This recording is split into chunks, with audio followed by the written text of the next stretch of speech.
بسم الله الرحمن الرحيم. اللهم صل على النبي. هنا هنعمل ايه؟ شوربه سي فود.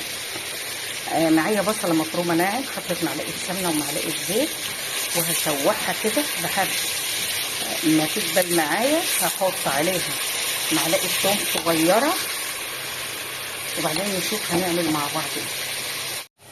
حطيت معلقه الثوم، هاخدها تشويحه لحد ما ريحتها تطلع.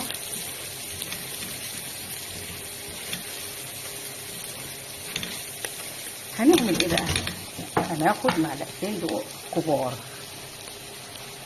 هرم زيت واحد،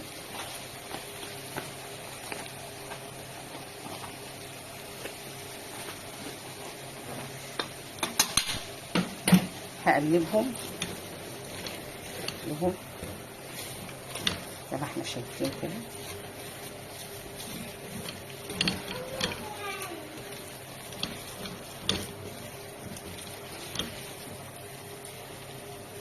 بعد ما قلبتهم كده هحط شويه ميه واقلب بالمضرب علشان ما يكلكعوش زي ما احنا شايفين كده كمان. وبعدين هزود مش هيبقى كله ميه بقى، هيبقى فيه لبن. ولو انت عايزاها يعني كريميه او ممكن تحطي كريمه طهي او معلقه قشطه.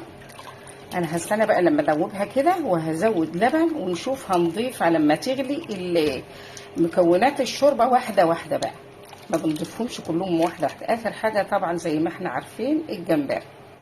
هبهر عندي شوربه السي فود بملح وفلفل وبهار سمك ورشه جوز الطيب ورشه زنجبيل. هقلبهم على ما يغلي. اول حاجه هحطها الحبار لان هو بياخد وقت شويه، وبعدين معايا كابوريا. اخر حاجه خالص الجمبري. بس اما يغلي هبدا احط الاشياء فيه. الشوربه عندي بتغلي، هحط واحده واحده. انا عاملاها بطريقه سهله سريعه علشان ما تاخدش منكم ايه حاجه. ادى الحبار اللي هي المجسات بتاعته ماسكاها طبعا مغسوله ومتقطعه، هحطها لما تستوي يعني شويه كده. اقوم حاطه بقى ايه الكابوريا لان دي اكتر حاجه بتاخد وقت. اقوم حاطه الكابوريا اخر حاجه خالص الجمبري. او لو عندي سمك فيليه، السمك الفيليه بقى ده ما بيستحملش خالص لانه بيدوب، بنحمره ونحطه مع التقديم. اعرفوا المعلومه دي لان جربت كتير لما بيتحط بيدوب خالص وما بتلاقولوش اثر، لكن لما نحمره عادي خالص زي اي سمك بدقيق بتقدميه مع الشوربه كده في الاخر على الوش بيبقى جميل جدا وبيبان وكل حاجه. هنستنى بقى نغطي، لا بلاش نغطي قوي، يعني نغطي جنب علشان ده فيه لبن وبيفور. خلي بالكم عشان لو ما خدتيش بالك ممكن تلاقيه كله على الارض. فاحنا هنستنى لما ده يستوي كويس كده شويه نحط ايه الكابوريا. معايا كابوريا ومعايا بقى الوقت هوريكم ايه. خلاص هحط الكابوريا.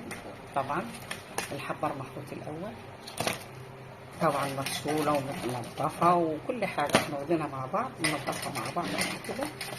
شلنا الصفيحه وشلنا الفضلات ومسكتها قطعتها كل واحده اتنين. هسيبهم بقى يغلوا شويه. لما يستووا الاتنين خالص بقى هعمل ايه؟ هحط بقى اخر حاجه الجمبري ونشوف مع بعض. خلاص كل حاجه تستوي. الجمبري هحطه، مش هياخد معايا وقت، هما 5 دقايق وهطفي عليها خلاص ونقدمها مع بعض.